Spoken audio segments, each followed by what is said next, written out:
The FujiCast is an independent loading zone production. If you hear lots of bings and bongs and whatever sound you have your notification set to, the reason for that is that it is a special birthday today. Is it Gemma's birthday? No, that was last weekend. Is it Albie's? No, that's some other time. Is it? You should know that. Is it Rose's? No, that's also some other time. Do you not know? Do you know, Kev, I had this problem the other day. I went into like a spiral of concern that the person that was asking me the question thought, is it actually your child? When I couldn't remember Jack's birthday for one moment. I got the date and the year wrong. I haven't got. I wouldn't have a clue about years. But and also, I know that one of them's in May and one of them's in June. Don't ask me which day. So I think one of them's the 19th. When you're put on the spot, though, you can't remember stuff like that. I have a real issue with that. But no, this is a special birthday. It's a Fuji birthday, isn't it? A Fujifilm birthday. Yeah, that's why. So we're talking about it because you will probably hear bings and bongs because I'm looking at the questions on the Facebook group and I made the fatal mistake, podcaster mistake, if you like, of putting a picture of the X-Pro1 on Facebook just before we came on air because it is 11 years today that it was announced, not released to the public. 11 years that it was announced, and now there's millions of comments going bing, bing, bing, bing, bing, bing, bing, bing, bing on my Facebook. Oh, I should have had my happy birthday, X-Pro1. Yeah, happy birthday. I should have had my X-Pro1 just sitting here. The FujiCast. But I haven't. I'm taking it today. I'm going to watch Dropkick Murphys tonight. Ever heard of them? What? Drop kick what? Dropkick Murphys. Is that some sort of rugby do or? No, they're a band. They're a band from Seattle. Right. I'm gonna take my little X-Pro1 tonight, and then tomorrow I'm going to watch Newport County versus at Wimbledon. So I'm going to take my X-Pro1 just for. So there we go. For nostalgia. Yeah. All right. Well, welcome to the FujiCast. You and your questions, you can send them in via email, which is click@fujicast.co.uk, or of course via the Facebook page. We have a special guest today. I know we were a guest list last time, but who do we have, Kev? Because you've just spoken with them. Oh, we have. Yes, we got John Dolan. Yes. Yeah. The amazing John Dolan. We spoke about his book a couple of weeks ago, The Perfect Imperfect, and I reached out to him. Very, very, very, very nice guy. Yeah. Very nice guy. And you made the comment about how cool he looks on his pictures. Yeah. and when I don't know about you, but when I do the interviews, I like to see the person at the same time, find the conversation flows easier rather than just do it through audio. And yeah, he's not only is an amazing photographer, he's an amazing looking guy as well. Oh, and there I am, sat there with my, my bald patch and my pointy eyebrows and my rash on my face and. You're what on your face? Your rash on your face. But no, he's amazing, and I'm not telling you about the rash, the black eyes from judo, but he's amazing, and yeah, it was a really, really lovely interview, I think. Why do you always turn the camera off when we're speaking then? I can turn it on if you want. We can turn it on. I don't want to see you now. I'm not interested. I do want to see the rash, though. I can show you my rash. I can get really close to the camera if you want. Show you a close-up of it. Let's turn your camera on for a second. I'll just... There I am. Oh, there you are. I can't see you, though. You can't see me. I can't see you. You haven't turned yours on. No, I haven't turned mine on because I just want to look at your rash. I can't see a rash. There's no rash. Can you see my black eye? Is that your rash? No, that's my black eye. Turn the camera off. It's horrible. It's scaring the dog. Brilliant. Oh dear, Kev. All these war wounds that you get from your judo. Can't be that long till you get your black belt now, can it? Oh, well, it could be as long as I could. I might never get it, but I do have another grading on the 4th of February. I need to win 3 more fights and then I get it. Oh, right. So this is it. This is the home straight. Well, I could potentially win them on that day or I could potentially win none. No, but you always do because you always go into these saying, well, I might not. And then the next time I hear from you, which is usually the evening, you say, got it. So it's kind of, I just expect it now. Yeah, I don't know. It's going to be tougher this because I've got to go to London for this one, so it's going to be full of East London hard knocks. Yeah, it's not like something. And they're all going to be about 21. It's not like something out of Train Spotting. It comes Mullins. It's not like going to Kidderminster. Kidderminster. Well, Kidderminster. I don't know. Where do you do your judo? Well, I do my judo in Kidderminster. It's very lovely. They breed them tough in Kidderminster. Where do you do your judo? I do my judo in East London, innit? Yeah. Have it. Yeah, yeah, well, they'll be worried about you. They'll be saying, hey, Someone's coming from Malmesbury. Look at the size and age of that one. We'll have a bit of him. He's got rashes and bruises and all sorts of stuff. Yeah, that's right. Oh, dear. Right. I'll chew a bit of garlic before the fights. What? Garlic? Yeah, chew a bit of garlic. Makes them stinks, doesn't it? And so they kind of don't want to get close to you then. Oh, the dark arts of judo. Oh, right. Okay. Wax on, wax off, garlic on. Right. Who's going to do the first question, Kev? I'll go. Why not? I'll go. And as in usual time-honored tradition, I will go with the most recentest question. Got quite a lot, actually. We need to get through some of these. Recentest question.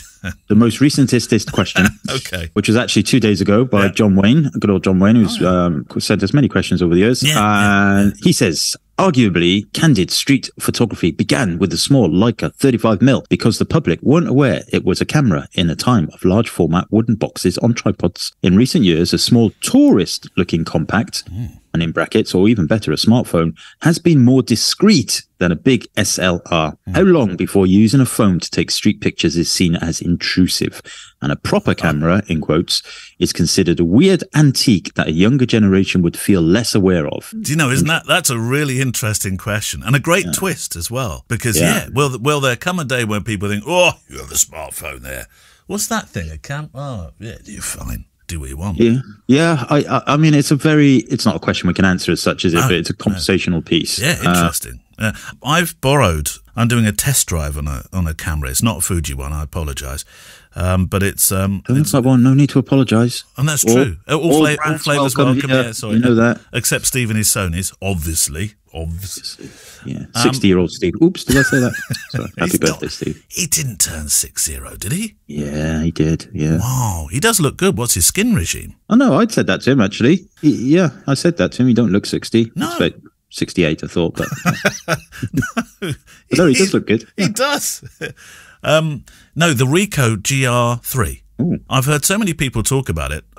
Sean Tucker, I'm sure Sean was eulogising about it. Easy for me to say, but it is tiny, Kev. It really, I was expecting it to be much bigger, but it's teeny tiny. I've only got it for about 2-3 weeks. Teeny tiny thing. I was instantly, I'd completely forgotten that you look on the back of the screen. There's no eyepiece. I've never had a camera without. Well, I have, but I don't. You never had an X70, did you? No, I didn't. No. Yeah, similar thing, and even smaller. Well, it's got the zoom. Sorry, it's not a zoom. The lens retracts into the body, so it is teeny tiny.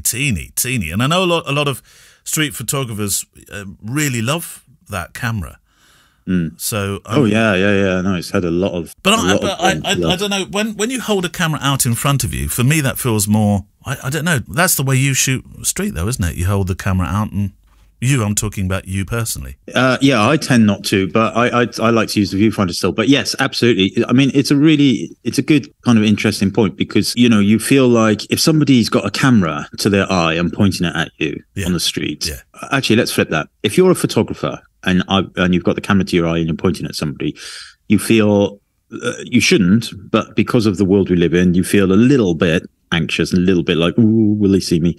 Whereas if you take exactly the same camera out and hold it in front of you and look at it the way my mum looks at cameras and stuff, because she hasn't got her glasses on properly, holding it about 6 inches away from her, flip the screen down and put, use your fingers on the back of the screen to do your stuff, then you don't feel so, because everybody else is doing that with their phones. Yeah. And you do usually get more opportunities that way, although framing and various different things happen. God, I would hate the thought of real cameras being a novelty and phones being the way that most things go. But it's the reality is that might well happen. Well, I have a new phone. I've been holding on to my 8 Plus for ages, and I did think I'll eke another couple of years out of this one. I've been quite enjoying sort of watching it grow old gracefully. But then one breakfast last weekend, it went from 100% to 30% within the time it took almost for me to eat my cornflakes. And so that was it. The battery just suddenly went boom. So, but the new, now I know you're not an iPhone fan, but the new iPhone 14 Pro, good heavens. What incredible picture quality. So yeah, I can I've seen pictures from it. It's amazing. I can understand why people would suggest that it's not so far. And my old mucker, Mally Davis, he of the tree pictures, we love him, he has got a special grip to go on the side of it, so it actually even feels like a camera. So it's not far away, Kev. Yeah, I still don't think it will really replace it, just purely because they won't be able to get the sensor, you know.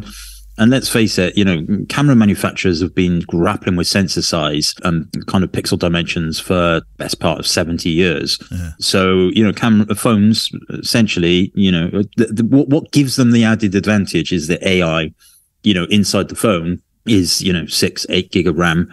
And a processing toolkit that you just don't have in cameras. Yeah. So it can take a picture and then AI it and make it look very, very beautiful. Yeah, which is why when I'm shooting at a wedding, and the pre-wedding bit where you're taking documentary pictures of stuff being set up, I always get a picture of the florist at work, well, usually, and you get a picture of the display, and then they get a picture, and you compare it, and this looks better than the one on the back of their camera, yeah, on the back of their phone. Yeah, absolutely.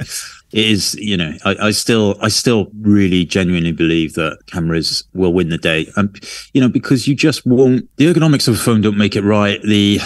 Principally a phone is meant to be, you know, ergonomically designed to stick to your ear and speak into it. Mm-hmm. But if you put a grip on it, if you make it feel like a camera, we're only talking something that it slips into that just gives you that, you know, your thumb and finger grip, which also has a proper button on the top. Yeah. But then I agree. Change. But then you're bastardizing the phone to make it into a camera. Yeah. And so what's he got? What's Marley got? Another phone to take phone calls on, you know, and then you get into that kind of direction, don't you? But the sensor size, the you know, print size, all of that stuff is still a real thing. I mean, that doesn't mean that camera manufacturers won't, you know, Apple have got way more money than, you know, most of the camera R&D companies. So, you know, they may do something fantastic, and you'll be able to print, you know, poster size or even billboard size images without any artifacts, and, you know, do really decent, raw editing, all that kind of stuff might happen. Who knows? It does say 48 megapixel capability, but that's interpolation, isn't it? That's not true. Yeah, although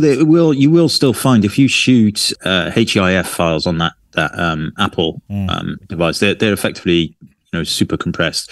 But then if you get your, it will also shoot RAW. And I'm not sure on Apple whether it shoots DNG RAWs or whether it's got a proprietary. I haven't tried it yet. I really don't know. But the raw, you know, raw files are raw files. They're still, you know, and you can create them on phones these days. But the proof is in the fact that, as you just mentioned, Marley's had to stick something on it to turn it into something that feels more like a camera. Yeah. Whereas a camera feels like a camera, and that's the whole point of it. And, you know, I think that, that's going back to the original question about whether it will be, you know, us old duffers walking around with cameras will be seen as the novelty factor, whereas all the young whippersnappers with their great big long beards and their trousers down by their knees, you know, will just be using phones, maybe. And actually, who cares? They can do what they want. Tickety-tockers. Yeah, tweeders. Yeah.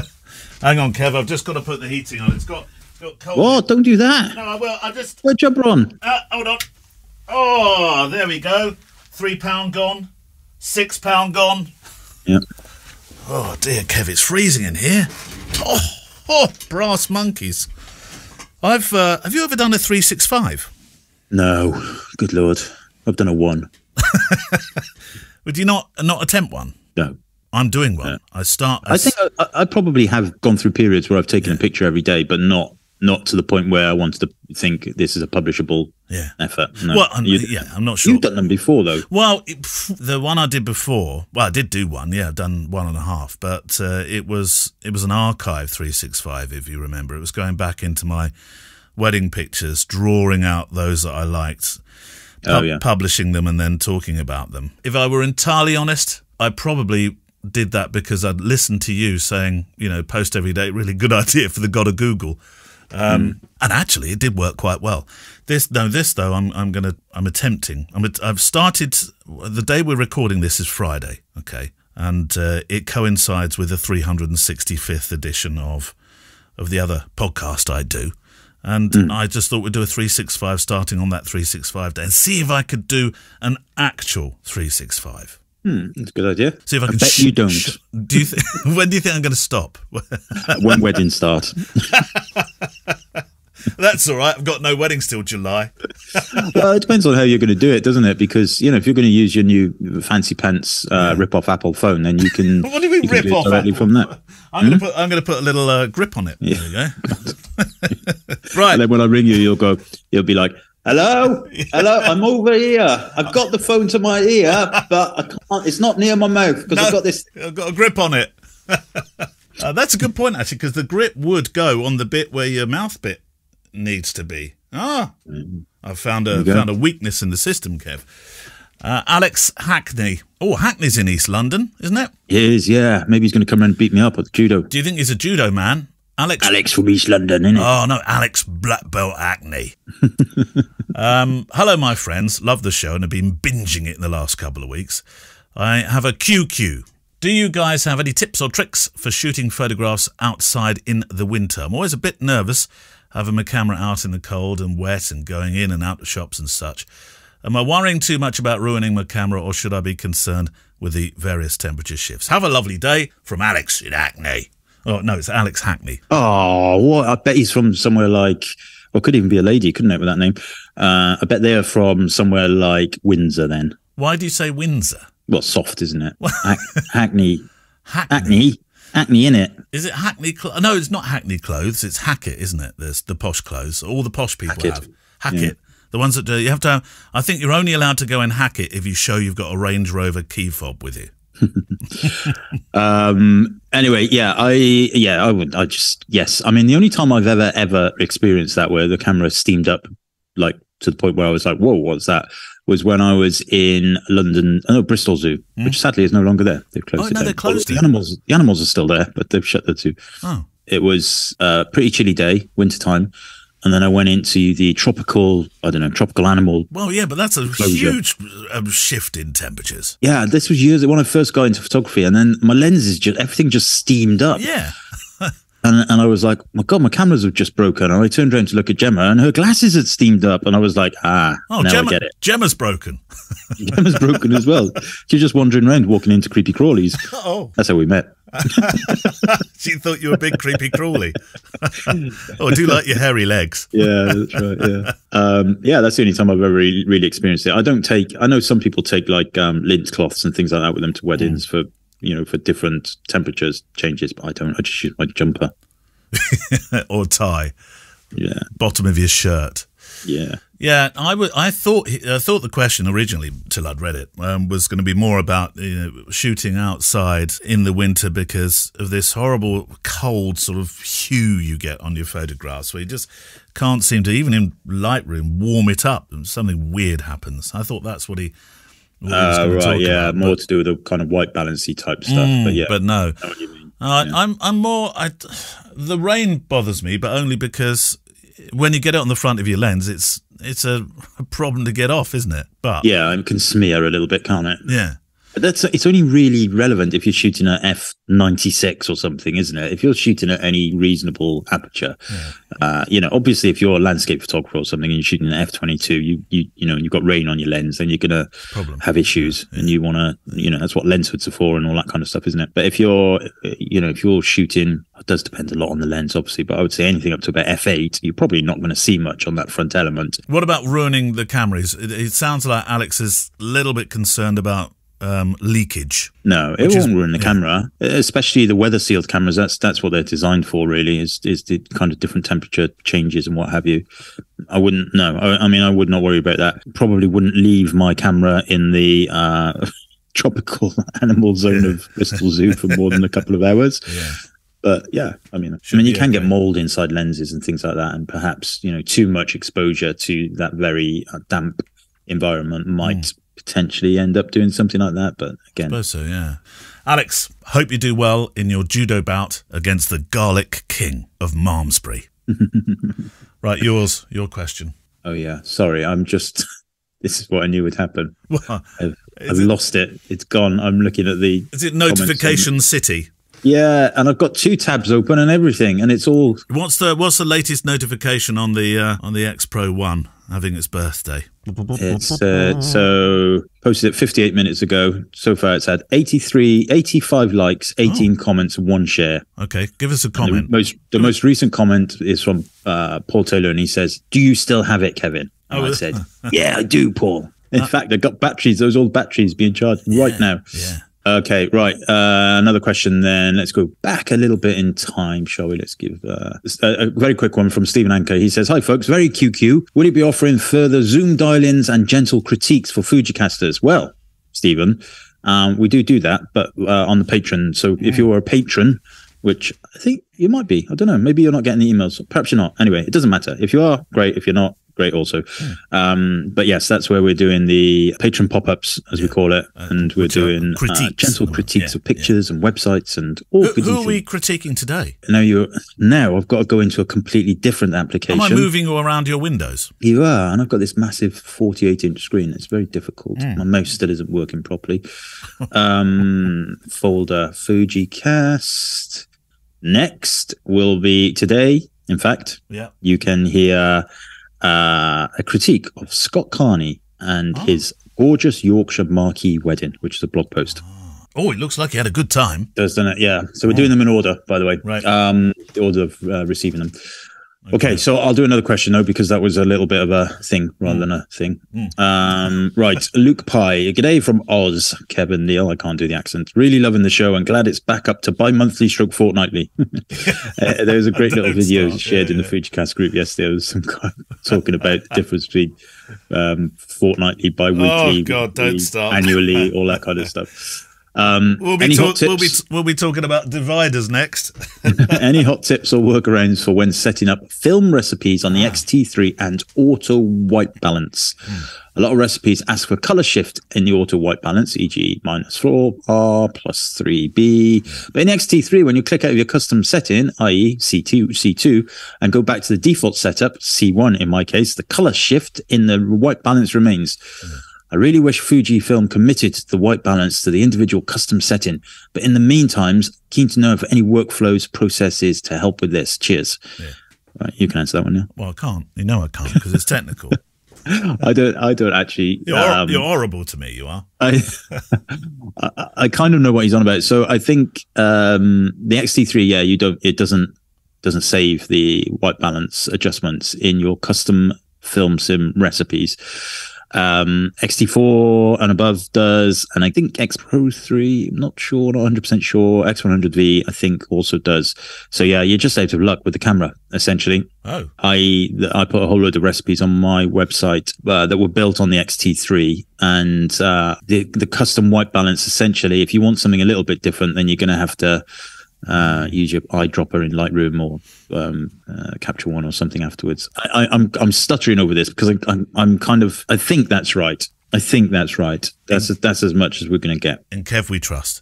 Do you remember Torsten Trapvin, who had sold his X-Pro3? We had that big debate about it on the last show, didn't we? About selling X-Pro3s because what have people heard of? You're listening to things on the internet where people said that every single X-Pro3, the back screen always breaks. Wibbly wobbly back screen, wasn't it? Yeah. Which obviously is not true. He wrote back, "Hi Neil, hi Kev, Torsten here from the X-Pro3 debacle last time. Just a quick follow-up in case you care." We always care. I wrote back saying, "Great to hear." And yes, we always care. I actually did get my X-Pro3 back, and I've been happily shooting again since. Crazy how these news and rumours and comments can get into your mind. So thanks for setting me straight. Looking forward to the next episode. So it's fine. It's a happy ending, Kev. All's well that ends well in Torsten's life. Yeah. So I mean, we did mention this, but the internet, especially YouTube, it's full of people that just want you to watch. Well, obviously everybody wants you to watch your videos, but a lot of people will, just because it happened. I'm not saying these things don't happen to them, but just because it happens to them doesn't mean that every single camera, if the wing mirror falls off my Kia Sportage, doesn't mean it's going to fall off yours, does it? No. Well, it did, funnily enough. Is that what happened to yours? Yeah, well, that's because I came around with a baseball bat. But I tell you what did happen to my Kia Sportage. What? The battery ran out. in the key fob when I was to go to a job. Oh no! Now I've had this happen to me when I came back from walking. Yeah, because I think we probably had ours cars about the same amount of time, yes, so it's probably about the same time. Yeah, and you have to release the special little secret key within the key fob, don't you? Oh, and I changed the battery. I couldn't. I could release the key, but I couldn't figure out where you meant to put it. What do you mean you changed the battery? Do you carry those small little watch type batteries around? No. I went home and did it. Oh, I see. Okay. Well, it happened to me right out in the middle of the countryside, and I was next to there was a sort of a gatekeeper's house or something. And anyway, and they looking out the window, I was thinking, I'm not stealing my car. I'm trying to get in. Where do you stick it then? Because I couldn't figure that out. Where does the key go from the outside? Oh, I have to remember now. I think you can just ping off something, and then you put the key in that, turn it, and then when you get in, you have to you have to show the key fob, which will have enough hopefully residual power in it, not enough to do anything to start a car, but enough to turn the alarm off or something. You hold it next to the start button. I can't remember totally. I had to do this all watching a YouTube video with with those people looking out the window. Well, your adventure sounds more dangerous. It was raining as well. It was horrible. Mine, yeah. I was going to Cirencester College. I was doing some training for the teachers there. Can you imagine though if you were coming out though, Kev, of a wedding and you needed to go? Yeah. That's what I was thinking. And it's my own fault because for the last couple of weeks it's taken a couple of clicks to get it working. Kev, there were the signs. Yeah, there were signs. And then I went to the car and I went click and nothing happened. And I went click, click, click. And now Gemma has the other key and she was in work. And I was like, babe, you're going to have to come back and give me your key, which she did. And then when I got home, I hacked it open with a screwdriver and changed the batteries and changed hers as well. Yeah, they're difficult to get into the key fobs. There's a way of doing it. Yeah, they don't want you to do it. You're meant to take them back to Kia and 170 quid later, but I got a little flathead screwdriver and stuck a new battery in it. I felt very proud of myself. I felt like a DIYer. Yeah, next year you'll be doing the plumbing. Oh, no, sorry, that's Gemma's job. Oh, well, I did that on Christmas Eve. Oh, yes, you did. That's that conversation. Normally, Gemma is, of course, the handy person around your home. She is. But on this occasion, you did. You got your hands proper dirty, didn't you? Now, what were we talking about? What was the question? I think that was it. No, it wasn't a question. It was just that the X-Pro thing is sorted. Oh, yes. There we go. And yes. And it's sorted. You're good to go. Right. Guest time. Let's rescue this. Who have we got? And what actually drew you to him? Because he's a phenomenal wedding photographer, phenomenal photographer. Yeah, it was. I've known his work for a long time, and then I was speaking to Amy Milstein in New York, who I know, and she'd been on a workshop with John, and then I think it was Emily Renier, who mentioned his book in the FujiCast group. So I subsequently thought, oh, that looks good. I bought the book, which is amazing, and then we did the book review, and then I sent him an Instagram direct message and said, hey John, thanks for coming on the show. He said, hey Kev, yeah, sure, and that was it. And he is genuinely such a lovely guy and a phenomenal photographer. Good business sense too. He is John Dolan.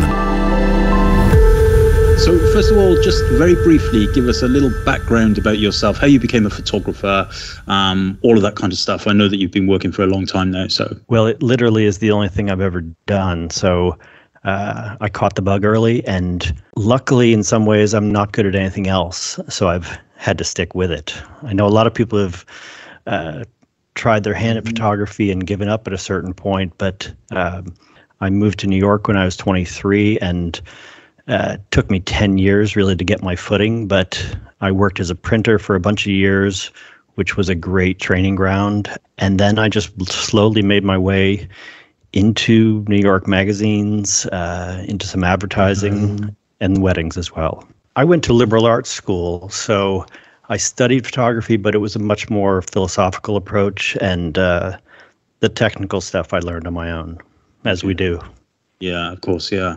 So you just mentioned, you kind of stumbled into wedding photography eventually. I always ask this to the wedding photographer guests we have. Would you, if you had to write one thing on your passport as a job, would it be photographer or would it be wedding photographer? You know, years ago, I came up with this idea that I'm a photographer at a wedding. So I'm not a professional. I'm not a trained wedding photographer. I'm just somebody who's fascinated by families, by people under pressure. I love the chaos of a wedding, and I love that I don't know exactly what's going to happen, but I have a script.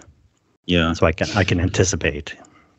So you just mentioned the chaos of weddings, and how would you? I would say a majority of our listeners are wedding photographers, but not all of them. How would you describe your style when, specifically when shooting weddings? Can you pigeonhole a style?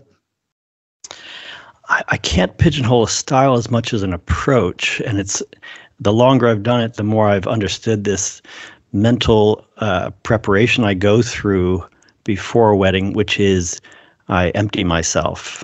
So instead of having a plan that I'm going to do this on this day or try this technique, I literally start with the point that taking pictures is easy if I'm in the right state of mind.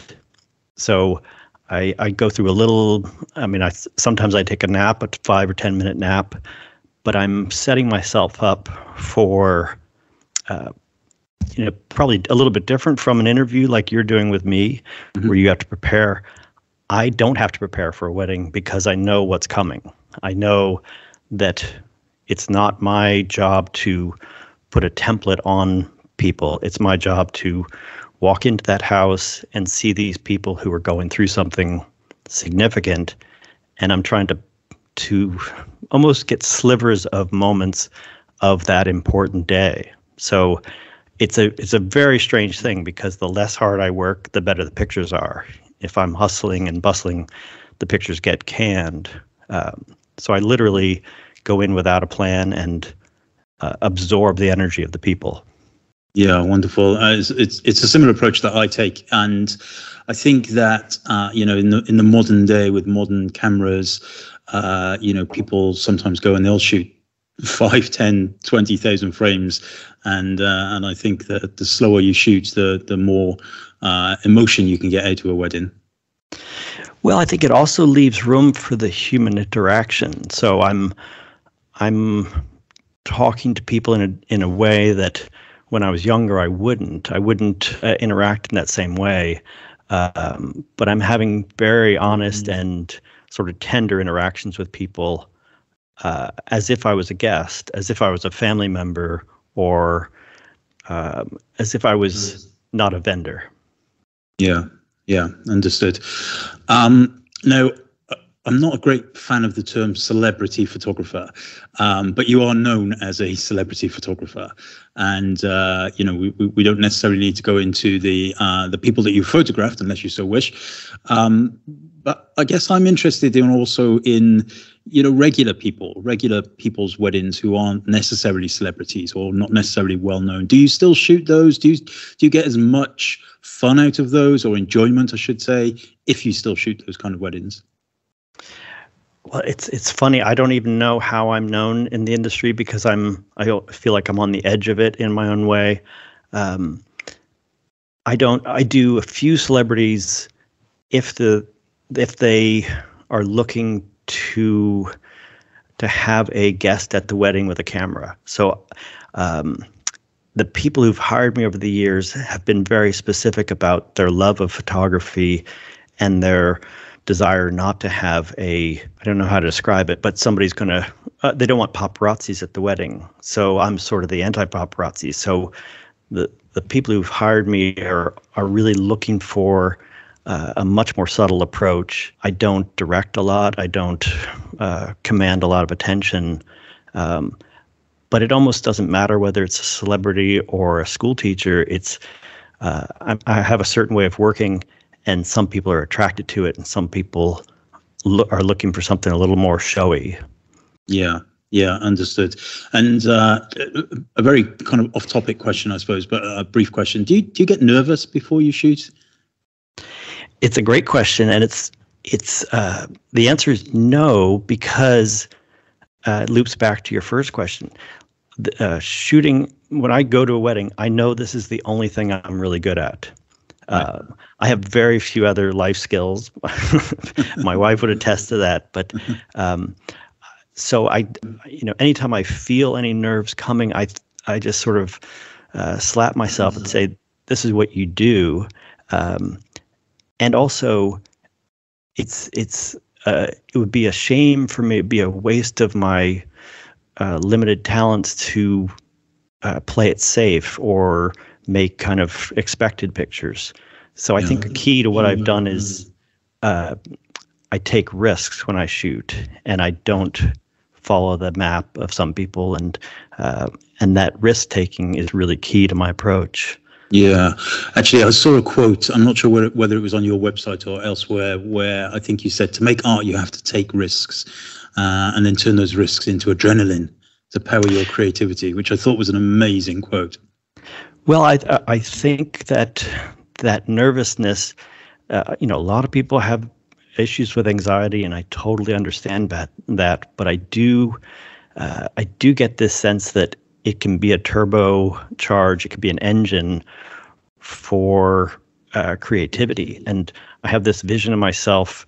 I try to visualize myself as a high wire artist, and as I'm going to a wedding, I'm climbing up to the highest wire, and then I'm going to walk across. And I need the thrill of being up in the air to really make pictures that I haven't made before. Yeah, and that's where the adrenaline kicks in. Exactly. How do you get this idea of kind of risks and being totally unscripted? How do you get clients on board with that? How's the sentiment from clients at the beginning of the journey with you? Perhaps that's not exactly what they're looking for, or certainly maybe they don't know that's what they're looking for, at least. I think more people are looking for that than we think. I think, I think it's clear in my messaging that it's clear what I'm selling. I named the book The Imperfect to let people know that the pictures are going to have a roughness to the edges, and it's an ethic, it's an aesthetic, it's a mindset that attracts a certain kind of person.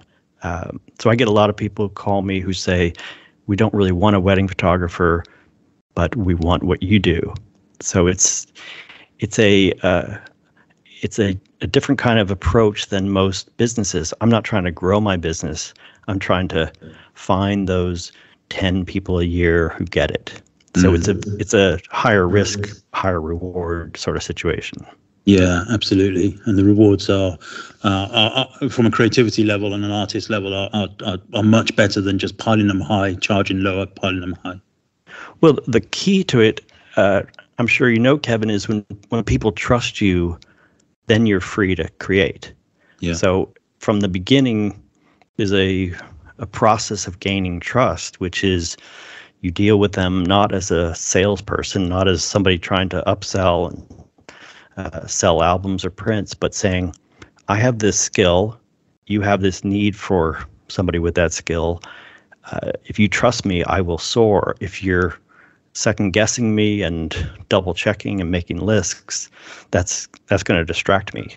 I always say when people give me a list of a shot list, I'm not going to be reading that list when I'm shooting because I'm in the moment and pretty much I know what's on the list anyhow. Yeah, absolutely. Yeah, I agree entirely with that kind of ethos and way of working.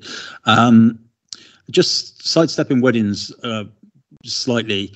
I've been looking at your blog recently. Actually, have been for quite a while, and there's some amazing stories on there. And I was particularly taken with the series called "The Children of Chernobyl" in West Cork. Which I think you posted last year, but our images from, when was it? Would have been 1985, 84, 85? It was 94, I think. 94, yeah. It was mid-90s because it was 10 years after Chernobyl. Correct, yeah. So my wife's Irish, and we spend summers in Ireland most years, and we were there when a group of children from Chernobyl came and lived with Irish families for the summer. And so I knew some of the families, and I actually contacted the London Independent, who I'd been doing some work for, and sort of pitched the story. And So I just photographed these kids, the blending of the Chernobyl kids with the Irish families, and the overlapping cultural similarities and differences. And it was a remarkable story to look inside this tiny seaside village and see these, be in a house with 6 kids and Irish kids in bunk beds and Chernobyl kids joining them and blending in with the families. And it was really quite powerful. It's a wonderful legacy to have also as well, not only from you as the photographer, but for the families, and to have that kind of visual documentary of that time, because it was incredibly gracious of the families to open their homes up to them. Yeah. It was beautiful. So one of the questions one of the podcast listeners pushed out to us was, without kind of giving away any secrets or anything like that, all of our listeners probably will be thinking, how do you reach the high-end bride and groom? Is it just simply being great at what you do and doing it for a very long time, or was there a period in your career where something happened that suddenly elevated you? I hear that. I hear a lot of people trying to get into the luxury market, and I always think you can't force your way into it. I definitely went up a series of steps to get there. So I think it does take years, but I think more importantly, you have to have a distinctive point of view and a distinctive style that is attractive to those people. And it's often not what you think. Certainly the people who hire me don't want glitz and glamour. They want something real and timeless, and they want art, basically, which is, you can't force art out of just sheer effort or marketing. I meet a lot of photographers who seem to be out of balance by putting more effort into marketing rather than art. So the art versus commerce measure is really an interesting thing for people to look at. Are you going to museums? Are you reading novels? Are you refilling your artistic well? Or are you just working hard on getting more inquiries and things? I really think you can tap into a certain group of people, and when you find somebody who really understands your approach, they're going to tell their 2 friends, and then those people will tell a couple friends, and that's always been the spread. I've done very little marketing in my time, but I've treated my clients as well as I can in a real way, but a very non-professional, non-commercial way.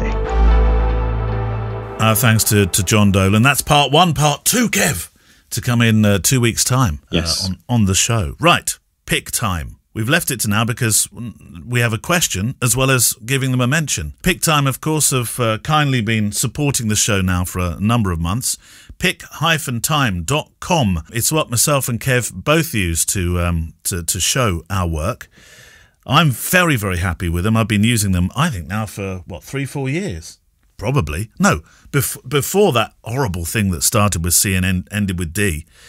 I was using them for quite a while, and without a shadow of a doubt, the way that it shows my work, I'm absolutely convinced that because it's so much more attractive, that's why I've made more sales of my work through and since using them. Yeah, and I also saw something recently, not on my website, but on somebody else's website, I think, where they were using PickTime very cleverly to offer like family shoots. So setting up a digital product, essentially, and saying, 2-hour family shoot, £250, 1 day, £500, whatever. And that was all done through PickTime. So clever. Using them as the payment gateway. Yeah, what a clever idea. I've never thought of that. It was a very clever idea. And yeah, thank you to PickTime for continuing to support us. And as usual, you will get a 1 month free if you use the code FujiCast, all in capital letters. And honestly, if you're a professional photographer, and I say professional, you don't have to be a professional photographer, but if you are delivering images, client-based, and you want your client delivery experience to be phenomenal, then PickTime is the way to go. And they've just added another set of, I think, what's that Scottish studio? Scottish Print Lab. Loxley. I think they've just come on board as as a vendor also. So there's all kinds of different Brilliant. labs and stuff you can choose to do your stuff through. I use Loxley. Love the quality of Loxley's work. Emily, I shot Emily's wedding a couple of months back, or Emily's renewal of her vows, I should say. Yeah. And she ordered some stuff via my PicTime account. And she sent me an email. She said, "Oh, these are amazing. What are they, Kev? Yeah, I want to know which lab you use." And I was like, "I don't actually know." It's that good. So I typically, and this brings us on to Daniel's question. So we've got a question from Daniel Kiss, who says, "PicTime question." He says, "I'm using PicTime. I'm very much loving it. My question is about the print and album function. Do you know if it is available to users outside of the UK as well? I'm based in Hungary and don't know if I should or could offer this to my clients." Yeah, so the way that PicTime works is you can choose labs wherever you want. So you could use, you could be in the UK and use US labs if you want. I personally filter everything out, so it's only using UK labs, mostly UK labs, but some European labs for stuff that I can't get easily off my UK suppliers. And that way it keeps the postage down and obviously expediting time and all of that kind of stuff. And it just tells you straight away which country they're from, where they're based, I should say. So I would be very surprised if there are no Hungary-based labs. But although saying that, I don't know of any labs in Hungary. However, I know that QT albums are in Poland. Yes, ain't too far away from Hungary, if I'm right. And you could just go through all of the options and just pick only products produced by QT albums, which are very good. I've used them in the past also, and then that would at least bring it closer to home. Whether there's any specifically in Hungary, pass. I don't know, but it's very easy to find out. Just go through the product area, building your shop, and it will tell you exactly which country each of the labs are in. Just rewinding for a second. That idea of using it as for selling the family shoots. If you're a photographer who's not commercial, but you're doing landscape work and your work is getting better and better and better, and you're thinking, do you know what? I really want to have a go now at selling my wares. This could be a pretty cost-effective way of dipping your toe in there and trying that out, couldn't it? Yeah, well, they do the gallery as well, remember? Yeah. So there's a separate section for people like that. So I have on my F16 website, there is a prints area where you can, I've got some prints that people can buy. I don't sell any, but I've got them. They're there. And that's all done via, that's all set up via PicTime through their gallery interface. Yeah. I pick the products, obviously, and I set the price.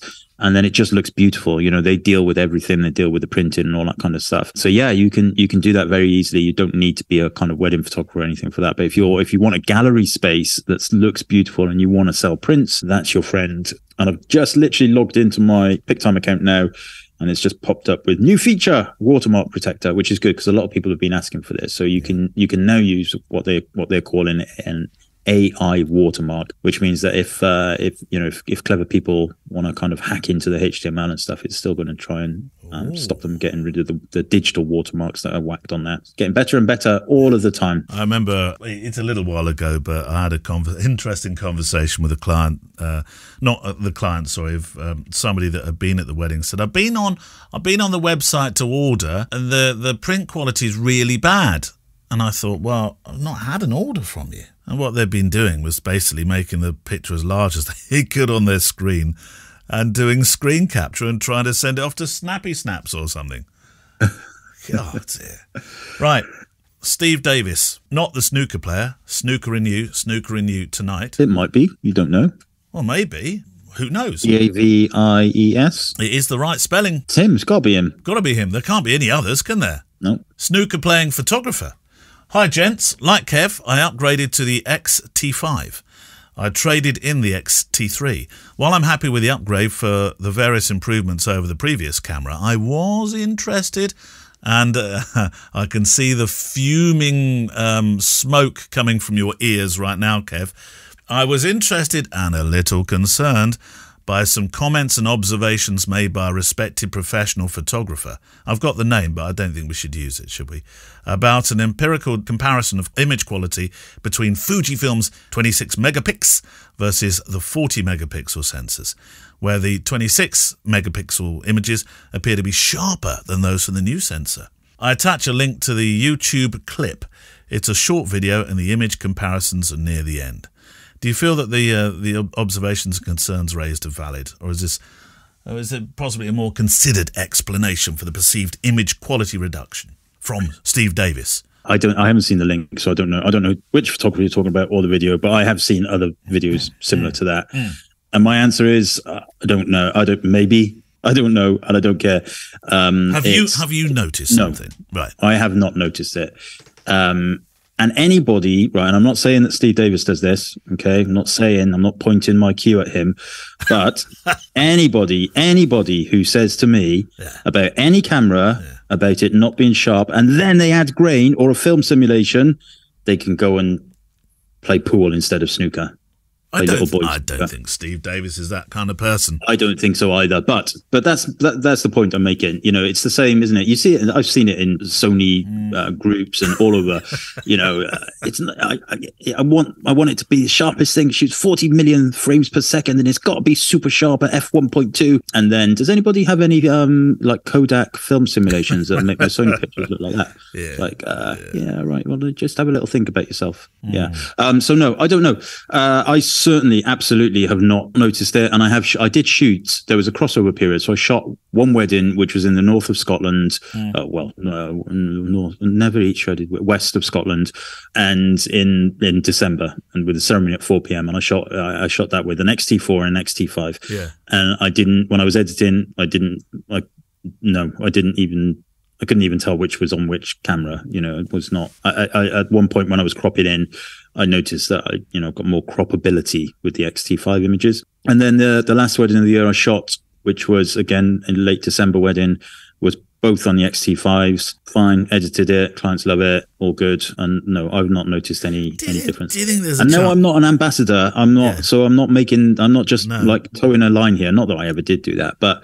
I just life's too short, isn't it, to worry about those very, very, very, very fine margins, unless, with a caveat to that, unless your work depends on it being, like it could be, I don't know, forensic photography or something, in which case, you need to do your own tests and stuff like that. But don't worry about it. Watch Love Island. It's like far more interesting. I don't think Steve Davis, snooker player, would watch Love Island. I don't think that's his kind of sport at all. Did you see the Masters, the final of the Masters? No, I didn't see the Masters, but I did start watching darts. Oh, I don't want to watch darts, but I want to go. That really concerned me when I started watching darts, and I got into it. And Sam came and said, "What are you doing?" I said, "I'm watching darts." I mean, it was practically like divorce papers coming out. Were you drinking root beer in a vest? It's not a sport, though, is it? Can we get away? It does not need to be on Sky Sports. Any game, it makes so much money. Any game that you can play when you're entirely out of trim, drinking beer at the same time, is not a sport. It's a pastime. It's not a sport. Well, we're going. Me and the boys from Malmesbury are going to go to. Is it Blue Water or something like that? Oh, they do it there, do they? Right. Yeah, we're going to go. We're going to sit at the back. You can get. I've seen them. They got like 5-pint buckets of beer you get. No. Right. And that's just for the contenders. Ali Pali or something like that. Yeah, that's just for us in the crowd. Yeah, and then that's just for them. And then the actual darts players have bigger bottles.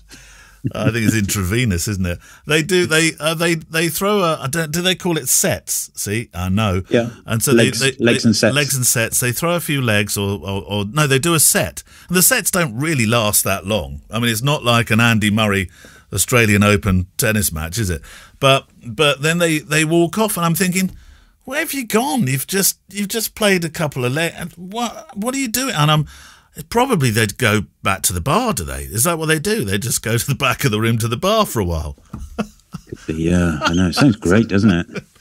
Oh, it's rowdy, Kev. Yeah, I know, and that's what I love about it. Chanting and the one guy was wearing ear defenders on the stage, wasn't he? Because he's not very popular, and everybody was heckling him and throwing glass bottles at him. Yeah.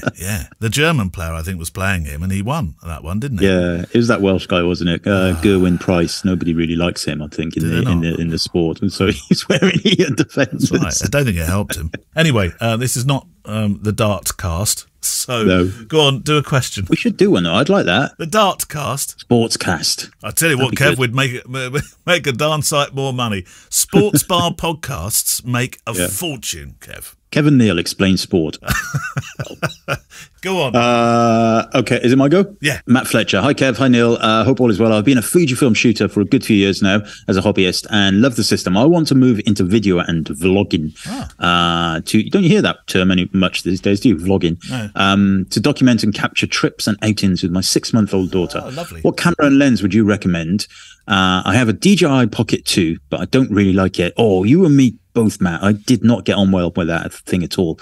Thoughts on an XS10 or even a used XT4 or a small gimbal for my X100V? My current gear is X100V, X100, the original, X70. My God, it sounds like me. P.S. Would love a shout out of my Instagram, which is AllRightFletch. ALRIGHT Fletch, FLETCH. Street shots from Chengdu, China, where he's currently living. Very cool. All right, nice. Fletch. I'm going to follow that right now. All right, Fletch. All right, Sounds like one of your East London judo competitors. All right, Fletch. I did not expect it to be from China. No, that's for sure.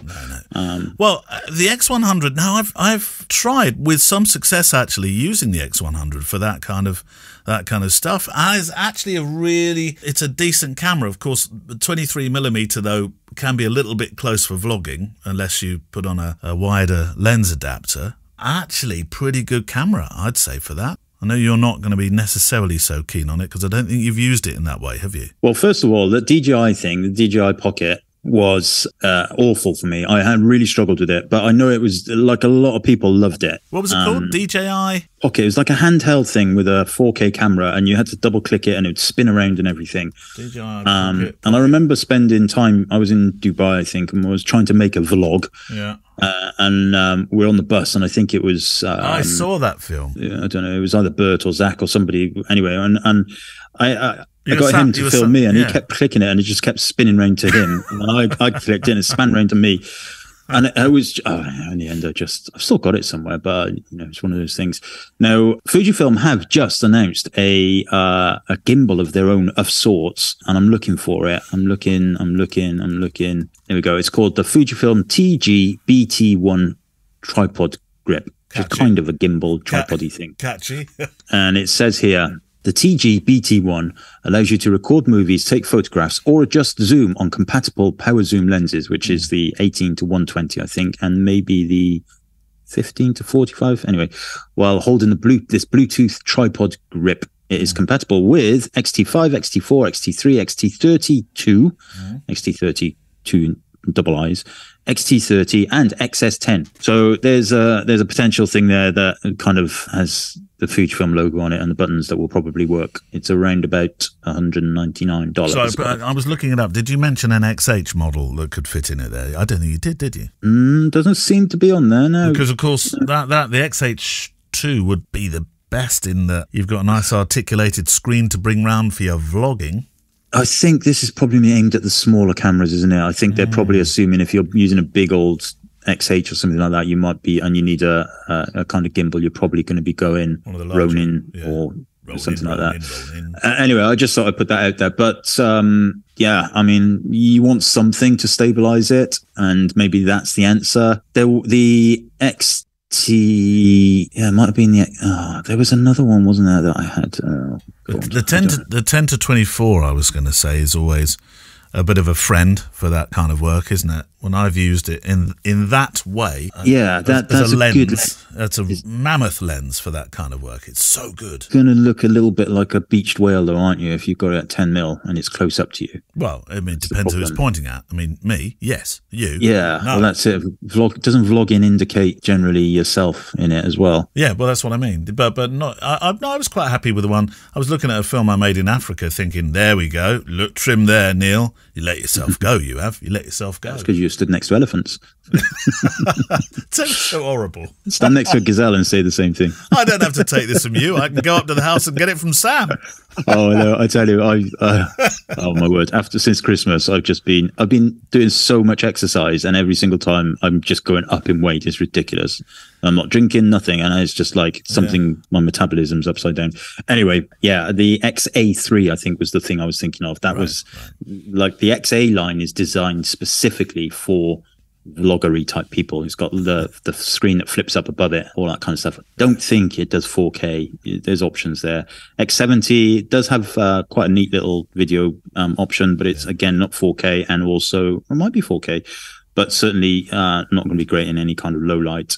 X100V, obviously X100 didn't do any video as far as I'm aware. Did it? The original X100? Not the original one, no. X100V does nice 4K, but you will need to stick something up its bum, gimbal of kind. Yeah, I thought you were going to say the wide angle adapter then, because that would be 23. Yeah, take a look at that. That tripod does intrigue me, I have to say. I don't know whether it's selling well or not, and I've not seen or any of them, but the fact that it works with those power zoom lenses, with you can control the zoom with the button on the tripod on the gimbally thing, is quite intriguing to me. And that's the whole point of power zoom, isn't it? It's like a internal zoom, and it's electronically zooming, so you can actually use the little joystick on the thing to zoom in and out, which I think is quite nice feature. Try and put a link to that, can we? On the yeah. It's out now. At least I think it's out. It's either out or been announced. But yes, we can link to that on the FujiCast website page that nobody ever visits. Oh, they do, Kev. They don't. Yes, they do. No, they don't. I look at the stats. I don't blame them though. Why would you? You listen to a podcast in your car, don't you? You don't. Then go to the website and. No, but if you have a link on the player, we don't do a link on the player for this one, do we? Yeah, we don't do it in the show notes that comes up in your kind of iTunes like and all stuff. The professionals do. Right, last question time, I think. Anton Hammernecker. Hi, Neil. Hi, Kev. First up, I'd like to thank you for the work you do for the podcast. That's very kind of you. The information you've offered over the years has helped me develop my shooting a lot. As a bonus, the banter is great entertainment during my long hours on the road as a sales rep. I'm going to be careful how I say this, but our school have got a banish the banter thing now. You're not allowed to banter anymore because it is perceived as, and this is, in some respects, yes, they're right. It's perceived, that's where cruelty and bullying can start. But banter. Yeah, but what is banter and what's not? Well, banter covers so much, Kev. I mean, yeah, that's what I mean. Yeah. Our podcast, if we didn't know bantering, our podcast would be like this. I quite like it, the sound of silence. Nice, isn't it? Although both our tinnitus is probably going woo woo. For those, by the way, who've got there's a couple of podcast apps that join the gaps together. You'll have no idea of that joke at all. Oh, is there? There's a couple that do that. Yeah, it's a feature you can turn on and off. It sounds weird when you listen. It's like, what are you speaking in a kind of weird AI way? But so there's no bantering at all, Kev. No. That bit where we were, teasing each other about weight and ugliness and all that kind of stuff. No, wouldn't be allowed, Kev. Which I think, is fair enough. Yeah. But the subtleties of and this is a problem, isn't it? Because banter is used as an excuse by some pretty unsavoury, horrible people. It's just banter, isn't it? And it's no, it's not. It's a subtlety of learning what banter is, isn't it? Well, or is banter so bad it should just be bad? Should banter be bad? I've just looked up the word banter in the Oxford English Dictionary, and it says the playful and friendly exchange of teasing remarks. So as long as you don't start gaslighting people with your banter, being cruel and stepping out. I want to get off. I just want to go back to Banter Island. Anyway. And the banter is great entertainment. Anton, myself and Kev will be cruel to each other and we'll be all right. We'll put our big boy pants on for that one. I've been shooting Fujifilm for 6 years now and have recently booked my first paid shoots, in part due to Kevin Mullins. Well, it says to your podcast, but I'm crediting you, Kev. I do have a question. You're the one that does all the hard work, as you mentioned. I just sit here and speak into this big black fluffy thing. Well, it sounds good, Kev. I do have a question regarding the Fujifilm Auto ISO and related minimum shutter speed settings. See, we're wandering now into Kev territory straight away. I use it, but I could never explain what it does and how it does it. In recent shoots, I've missed some shots due to the camera overriding the minimum set shutter speed, and thus the images become a little bit blurry. According to the manual, it's normal behaviour for the camera, but I don't understand the reasoning behind it. In my view, it's easier to correct for exposure in post than it is for its unintended movement, which would make it nigh impossible. Also, why set a minimum shutter speed if the camera can just override it? Fair dues, Anton. I agree with that. Thanks. That is a very, very valid point. Yes. And many times I've suggested that they change the wording of that, the nomenclature, to instead of saying minimum, say recommended minimum. It's too long though, Kev. It won't fit on the menu. Yeah, that's true. Yeah, it probably doesn't translate into every single language as well. But so the ISO will never change. It will never break through its ceiling or floor level that you set. But the shutter speed, the minimum shutter speed, it will come down lower if it cannot get an exposure. Right. And you're quite right. It should say recommended minimum rather than the minimum, because it's not a defined minimum. However, the camera will let you know. So in your viewfinder, it will the shutter speed will change. It depends how you have your viewfinder set up slightly in terms of the colors and stuff. But on mine, it will change to red. So the shutter speed will be red rather than blue. Which means that it's outside of the parameters that you've configured, you've told it to shoot. And that's what you have to remember.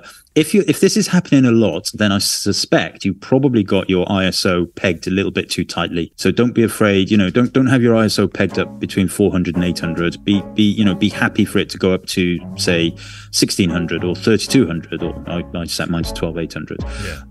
So don't worry too much about the ISO. Let that take a little bit more of the strain. And then you should find, unless you're shooting in a coal mine, you should find that the shutter speed is reasonably well behaved. I always remember a long time ago you showed me some shots that were shot at 12,000. Is it 800? I should know this. Anyway, and they were so good that I've just, that's how I've pegged my level now.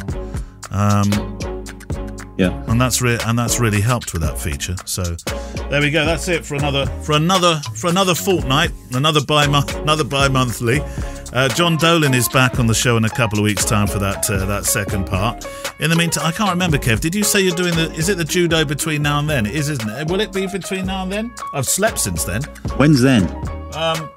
Well, then. Oh, when's the next one? So what's the date today? It is. Hold on. I've got to log back into my calendar. Oh, come on. Right. Maybe. Let's just leave it at maybe. Yeah. For some reason, my calendar's just logged me out. That's all right. I'll have a day off. You've got a new iPhone. And don't forget, patrons, you can come straight across to the Patreon channel for the pop-up now. Yeah, we'll be there. And we're going to be, who are we critiquing then, Kev? It's going to be a website. We are critiquing Scott Carney's gorgeous Yorkshire marquee wedding. Oh, lovely. Yes, actually, and I've just looked at the dates. The calendar has just behaved itself. And yeah, you will have done your judo by then. So good luck, Kev. Oh, thanks. Don't come back with any bruises. No. Don't want any more rashes either. I don't mind bruises. Yeah. But I want to come back with some points. Yeah. Well, you do. Just 1 point. Just 10 points will be fine. I tell you, you're coming back with your black belt. You're coming back with black belt and a big smell of garlic. See you in a couple of weeks. Bye, Kev. Bye. The FujiCast is an independent loading zone production. Email the show with your questions and words of wisdom to click@fujicast.co.uk. Email any complaints and political nonsense to our wives, who will deal with your comments in their own good time and in their own good way.